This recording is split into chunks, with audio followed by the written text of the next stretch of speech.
The Man in the Closet. Disclaimer, this is not my story, but a story that I found on the Reddit thread Let's Not Meet. Okay, let's begin. Not my story, but my mother's. When my sister and oldest brother were younger, my sister was around 10 and my eldest brother is 3 years younger than her, my mom was a single mother having to raise them both. She took public transportation to work and there were a lot of shady characters that she met. Her worst fear, being 5'3" and weighing around 110 pounds, was that someone would follow her home. One night, after picking up my brother and sister from daycare, they headed home, and my mother was shocked to find that the front door was unlocked. This was strange because she always locked her doors, but that particular morning she had been running late and figured that she probably just forgot. Heading into the house, my mom just couldn't shake the feeling that something was off as she entered her room. That's when she noticed her dresser drawer was open and her socks, pantyhose, and underwear had obviously been rifled through. She asked my sister, who's blind, if she had been digging around in her dresser looking for something. My sister told her that she wouldn't dare go into her room as if it was off limits, and if she had, what could she possibly have wanted out of her dresser?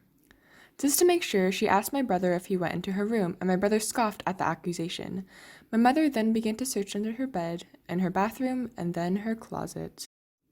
When she opened the closet door, the bedroom light casted just enough light inside to see the shape of a man sitting down on the floor of her closet, a pair of pantyhose pulled over his face to hide any identifiable facial features.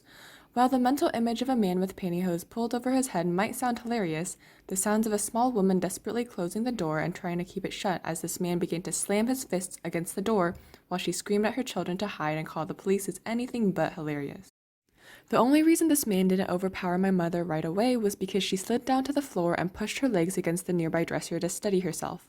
She soon could feel him slamming his full weight against the door, and she screamed out again for my brother and sister to hide and call the police. My brother was too afraid to leave my mother alone and stayed in the room while my sister headed down the hallway and managed to find her way to the landline and dialed 911.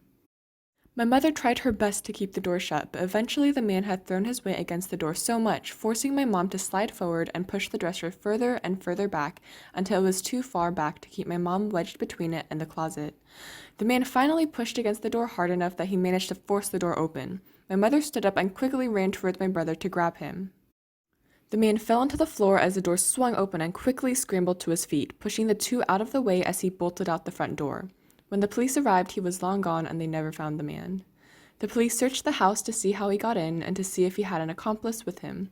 The only thing they could deduce is that he got in because my mother forgot to lock the door. My mom figured the man was trying to rob them and hid in her closet when they heard them come home. But the police stated that the only thing he had gone through was my mother's dresser drawer and a drawer in the kitchen, because in the closet he was hiding they found one of my mother's kitchen knives. They wanted my mother to give a description, but she couldn't as she never clearly got a look at his face. After that happened, my mother ended up getting a Norwegian elk-hound puppy to train as a guard dog, and she, as far as she knows, never encountered the man from her closet again. But a part of her always wondered if he knew where she lived because he was one of the many faces that rode that public transportation with her. Thank you for listening, and I hope you enjoyed. Be sure to like, leave a comment, and subscribe for more spooky stories.